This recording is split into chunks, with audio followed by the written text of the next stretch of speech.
Good morning, everyone. Please rise for the pledge. I pledge allegiance To the flag of the United States of America and to the republic for which it stands, one nation, under God, indivisible, with liberty and justice for all.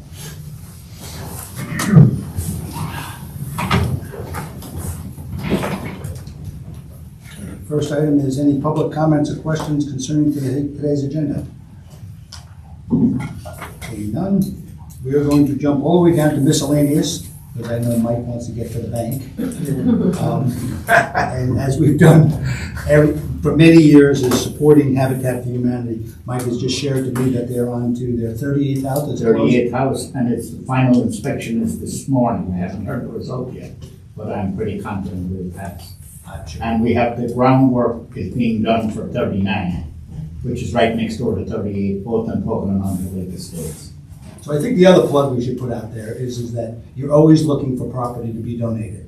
Well, you purchase some property, and for years, you were telling me just a little while ago, the first 25 lots were all donated. All donated lots, plus So- 35. If anybody is out there listening and has a lot and would like to donate it to Habitat, that would be a great charitable donation. Yeah. And would benefit a lot of people in our community. We'd gladly accept it as long as it works. Correct, right. There's always a little caveat. Yes.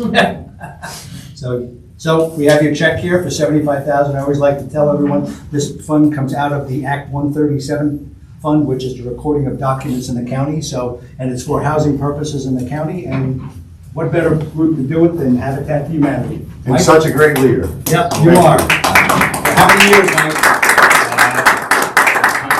30 years. 30 years. 30 years. I was on 30 years and 38 houses. That's pretty impressive. I worked in the first house. Yep. And I work in Broward County in the winter time. Yeah, go here. Let's just stand next to me. Hey, whichever it is. All right. There you go.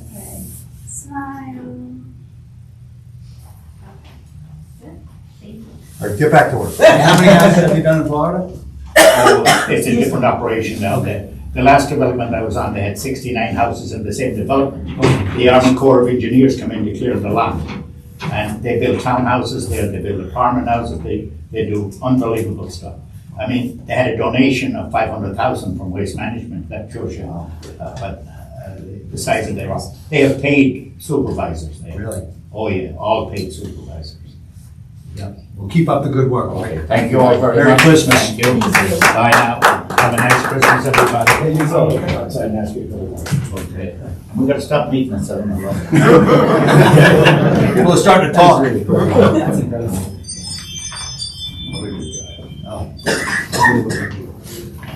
Okay. Next item is motion to approve the December 3rd, 2025 agenda. Motion. Second. Motion is second. Any questions? All in favor? Aye. Motion to approve the November 19th, 2025 meeting minutes. Motion. Second. Motion is second. Any questions? All in favor? Aye. Motion to approve the November 26th, 2025 conference minutes. Motion. Second. I have a motion and a second. I will abstain. All in favor? Aye. Motion to approve the payment from the general fund of county bills in the amount of $349,575.52. Motion. Second. Motion is second. Any questions? All in favor? Aye. Motion to approve payment from the Gypsy Moth Fund in the amount of $6,862. Motion. Second. Motion is second. Any questions? All in favor? Aye. Old business. Motion to open bids for the purchase of fresh bread and baked goods for the purchasing of a period of January 1st, 2026 through December 31st, 2026 on behalf of the correctional facility. Motion. Second. Motion is second. Any questions? All in favor? Aye. Okay, just record in the minutes that we were first given a bid from Bimbo Foods, but they resubmitted, so I'm not opening up the first one, okay?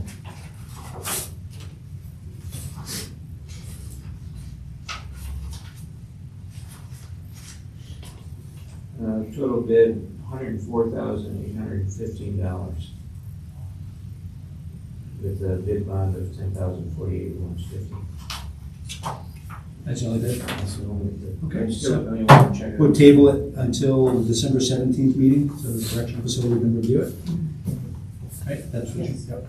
Have a motion for that? Motion. Second. Motion is second. Any questions? All in favor? Aye. Number two, motion to open bids for the list of items for sale on behalf of the Sheriff's Office and Commissioner's Office, a Fire King safe, a national security safe, and a national security safe. Motion. Second. Motion is second. Any questions? All in favor? Aye. And we have two bids. First one from John Lombardo.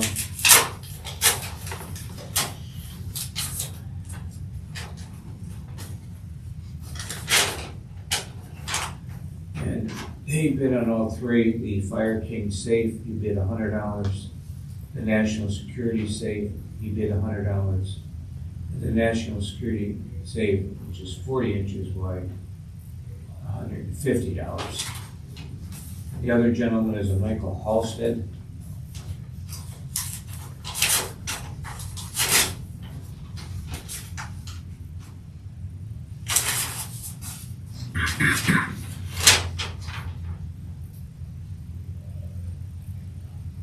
And he only made one bid, and it's for the 40-inch wide feet wide, I'm not sure.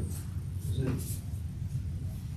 40-inch wide, Yeah, there's only one and 40. 27 3/4 and 72, and his bid is $500.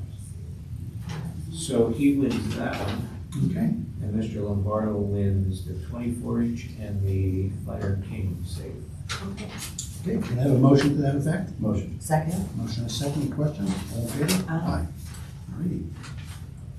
New business. Motion to advertise the bids for the tri-annual groceries and frozen foods for the period of March 1st, 2026 through June 30th, 2026 on behalf of the correctional facility. Motion. Second. Motion is second. Any questions? All in favor? Aye.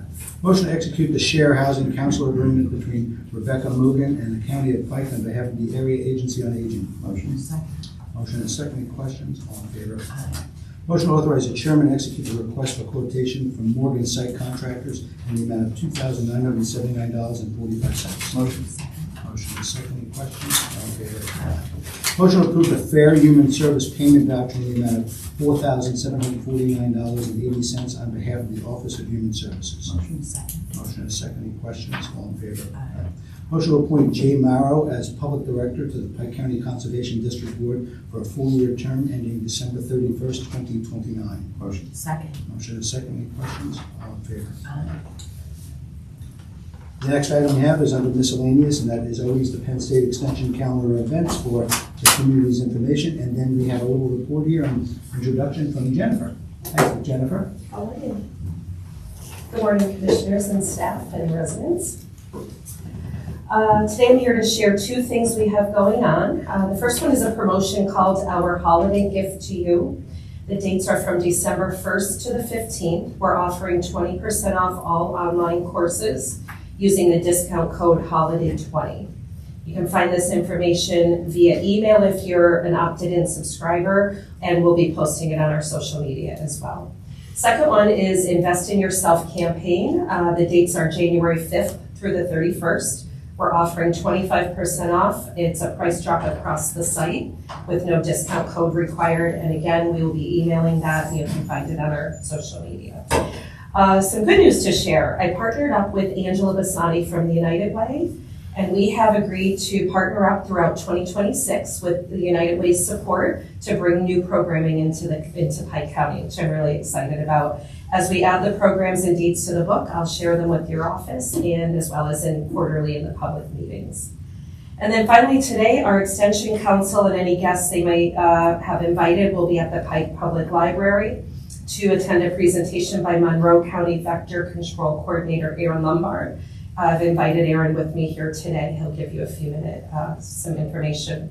And the presentation is going to take place at 12:30 at the library. We hope everybody can join us.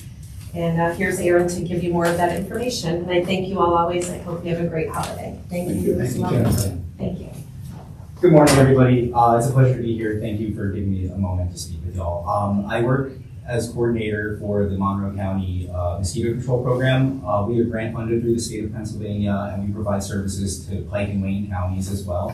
And a large part of my job is to provide education to residents and property owners as well as businesses and officials about the ways in which we can mitigate mosquito problems, because West Nile virus is on the rise, and as we develop more in these counties, we open up more opportunities to mosquitoes. And I just want to discuss some of the things that everybody can work together on to prevent people from getting sick. And I think we'll have a pretty good presentation this afternoon. So thank you. Okay, thank you. Thank you so much. Thank you for coming. Thank you. Okay, that opens it up to press and public comment. Right? So, quick question. I'm very confused about the Constitution Avenue Bridge and everybody that's involved in it. I know the township's been discussing it, they're involved, PennDOT's involved, and I think Pike County Commissioners are involved. You just explain to me who does what and what's So the happening. bridge is owned by the county, not by PennDOT, not by the township. Okay. That bridge needs some serious reconstruction done on it. We own 17 bridges in this county. Some of the bridges, and I've reported this at other meetings, are in extreme condition, poor condition, and need to be addressed, some of them pretty quickly, at a huge amount of money. Some of them service, one of the bridges is in, 3 of the bridges actually lie in Lehman Township. One of them provides service to 1,000 cars a day. I'll give you an idea of what that bridge could cost. The low number, $7.5 million. $15 million is the high number. The 2 other bridges down there are each in the range of $1.5 million and $1.7 million to repair. We're in the process of repairing a bridge in Lehman Township on, Tom's Creek. Is it Tom's Creek Road? Or Egypt Road, I can't remember the name, but we're in the process, and that's $800,000. Now, let's just go to this bridge. This bridge here absolutely services no one. There is no direct reason to have that bridge. That bridge to repair for vehicular traffic is in the range, and this is from our engineer, of $1.4 million for vehicular traffic. It is in, also could be, it needs to be repaired, but then we could repair it as a pedestrian bridge in the range of 1.2 to 1.3. Now, it doesn't sound like it's a big difference in numbers, but the difference is where the money comes from. So there's only so much money in the TIP, which is the state allocation of funding. Now, we have a $5 registration fee. We have spent a tremendous amount of that by replacing bridges. We replaced the Springbrook Bridge recently for, I think, $1.3 million. We replaced a few years ago Kimball's Bridge for about $900,000. We repaved Owego Turnpike for about $750,000. So we've been spending that money, but on projects that are needed for the most amount of people. Springbrook Road, to give you an idea, is only a single road in. That bridge was built in 1916. If that bridge went out, we would leave 50 to 60 homes at least in the back with no access to any fire trucks or anything. So these are how we have to prioritize these things. This bridge, in my mind, is not on a priority. It has been listed now by PennDOT that we have to address it. The one sidewall doesn't look good, and you can see it. It's an 1864 bridge. So our feeling is that instead of putting this onto the TIP, we should put this onto what they call TAP, which is Transportation Alternative Programs, which is for walking bridges. That's a different pool of money than transportation. That is the same type of money that we use to refurbish Mott Street Bridge. Mott Street Bridge was the same condition. The county closed that down 25 years ago because it was really a bridge that did not really need to service many people because there was other ways in it. So the county closed it. Then it took that long, that it was probably 20 years before the funding was actually found to do what you see down there on that bridge. But that funding was for walking bridge. That's the same program that we're going to use over here because while we can go to the county or the state and say, give us the TIP money for that, we're better off to take that TIP money for that and get down to Lehman and fix a bridge that's going to service 300, 400, 500 cars a day than one that services 0. Because there is no reason. I know I've read in the newspaper that it's a bus route. It's not a bus route. I've talked to the school. The bus may go across it, but that's the driver's decision, not because he can't just go another 300 yards up and make the left-hand turn and come down Sarah Street, right? So there's just no reason to do it. So the plan is, and we've been working on this for a while, is to get the engineer to give us plans to close it, make it a walking bridge right now, and then do a further refurbishment of it to enhance the bridge so that it could be, I'll just use it as like a little parklet. I mean, it's a beautiful spot. It looks up and down the Vandermark Creek, but that's the gist of what we're up against, And this goes on with PennDOT also. PennDOT has to prioritize things that they use the money for. We could put that on the TIP, but if I'm PennDOT, I'm saying, are you guys you need the money down in Lehman. I mean, the other thing that was just reported on is what's going on with 01. It's a $40 million project to complete 01. So there's a major artery in this county. Well, we can't ask PennDOT to look for money to refurbish 01 for $40 million and then say, oh, by the way, let's get $1.5 million to refurbish a bridge that literally services nobody. Just because nobody wants to drive it, because somebody are worried about a plow. Well, you're gonna have to back the plow up. You back up the plow on Mott Street, which is much further. So that's the plan on the bridge, and we're just waiting for the reports from the engineers. Well, it's interesting that you mentioned it was built in 1864. I wonder if there's some kind of historical designation that you could get or get. It is. It was already listed on the National Historic It is. District. Yeah, and that's why we have to be sensitive of what we do with it. Okay. You know, if it was some other old concrete bridge, you may just anticipate just take it down. But there is some historical significance to it. But there's no other money to fix that bridge in some type of museum commission because it's a bridge. And the same thing. Let's be realistic here. To fix a bridge that goes to nowhere, regardless of where we find the money, we need to be sensitive of where the money comes. Whether it's from us, the state, museum commission, or whatever it is, there's much more pressing things to use $1.3 million on. I hear the township, and I'm sorry they feel that way, but and I'll just say it as I've said other times. If the township really wants it, you know what? We'll sign the deed tomorrow. They can have the bridge. They can do whatever they want with it. But it's, unless the other commissioners have other comments on this, it's just, there's too many other pressing things to do. No, I don't disagree. No, I know. I'm just explaining this because we've heard this so many times in the news. And if you had the Lehman Township supervisors here, they'd be saying to you, listen, and we have a meeting coming up, we need to do something about these bridges in Lehman. Because down there, they keep on, not us, the inspectors keep on reducing the weight limits on these bridges, which causes havoc when people are trying to bringing a modular home. Now there has to be all sorts of studies done. The bridge, they still allow it to go across, but there needs to be studies done of how they do that. And that costs us money to do it because our engineer spends time and effort to do that. So let's refurbish the bridges so we don't have to spend all that money on that. Yeah, okay, thanks. Okay?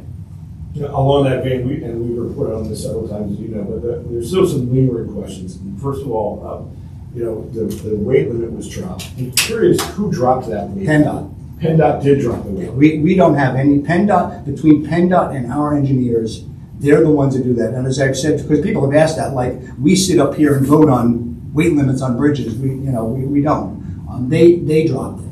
And they're concerned about it. You can see that one wall. You know, all that's going to take is somebody to hit it with a snowplow, and then the bridge will be closed completely. So, good. There's a lot of, you know, talk about the fact that the bridge weight did get lowered and what's next.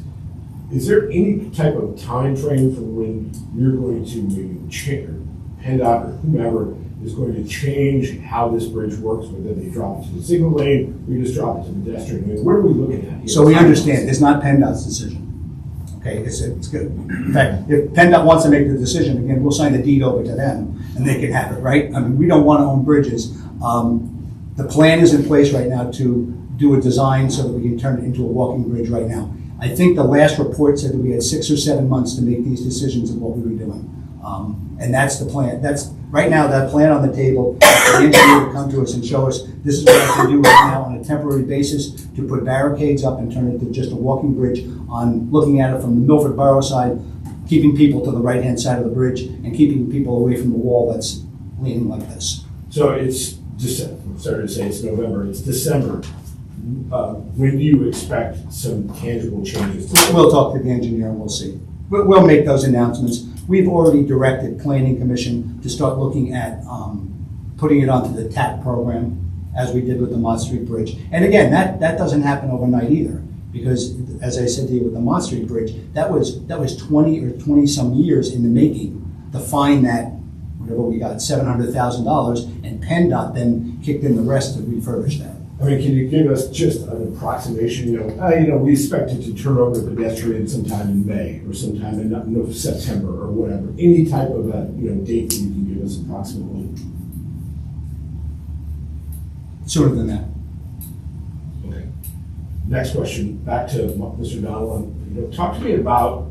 We did a long story that we're rolling out on the day before Christmas about Habitat for Humanity. But I'm just curious as to. It's one of the things Michael has talked about is $2,000 to rent a a 2-bedroom or 3-bedroom or 4-bedroom, whatever it was, house in Pike County, $2,000 is a lot. These things are going for $700 all in, including the taxes and all this stuff. How important is that for people here in Pike County? Talk to me about that. Well, we all know there's a high housing crisis in the county when it comes to individuals, and we talk to people in the tourist industry who are facing individuals in their industry that need housing.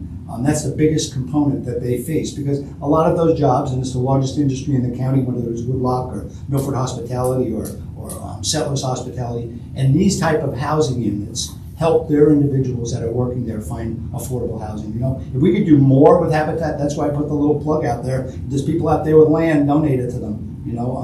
As he said, they're spending now between $15,000 to $18,000 on a lot, which is what they go for now. But it's interesting that for the first 25 houses, it was all donated a lot. So it is important. But housing is an issue that we face in this county, and we've faced it for years. Part of it comes down to lack of infrastructure. And when I talk about that, not housing, but let's talk about townhouse type of things. Let's talk about senior housing complexes like you see down here by the ShopRite. The reason they're built in those regions is because of central sewage.